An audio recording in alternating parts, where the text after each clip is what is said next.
शुरुआत करेंगे एक बड़ी खबर के साथ, क्योंकि शेयर बाजार में मिड कैप और स्मॉल कैप शेयरों की दिवाली होने वाली है। जी हां, सेबी ने जो नया नियम जारी किया है उसके मुताबिक अब म्यूचुअल फंड्स कंपनियों को मल्टी कैप फंड के साथ साथ, मल्टी कैप फंड में लार्ज कैप के साथ साथ मिड कैप और स्मॉल कैप कंपनियों के लिए भी 25% निवेश करना जरूरी कर दिया है। पूरी खबर पर बातचीत करने के लिए अब हमारे साथ जुड़ रहे हैं हमारे एसोसिएट एडिटर यतिन मोहता। जी यतिन, बताएं।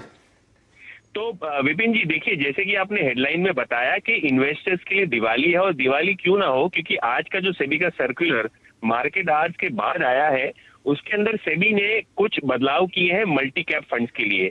अभी अगर आपका फंड अगर मल्टी कैप फंड है तो उसके लिए ये चीज अनिवार्य है कि वो लार्ज कैप, स्मॉल कैप और मिड कैप, ये तीनों श्रेणियों के शेयर में 25-25% एलोकेशन करें।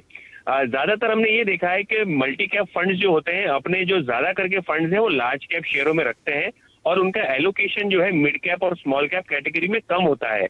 अभी ये सर्कुलर में सेबी ने कंपार्टमेंटलाइजेशन किया है। इसका मतलब ये है कि 25% आपको लार्ज कैप शेयरों में निवेश करना होगा अगर आपका फंड मल्टी कैप है तो, और उतना ही धनराशि जो है आपको 25% स्मॉल कैप और 25% मिड कैप शेयरों में लगाना पड़ेगा।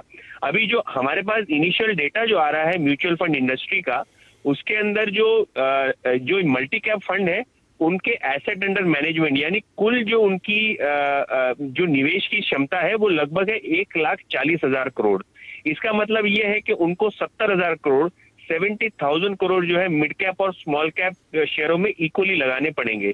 अभी जो एलोकेशन दिया गया है ये मल्टी कैप फंड का स्मॉल और मिड कैप शेयरों का, वो लगभग 35,000 करोड़ है।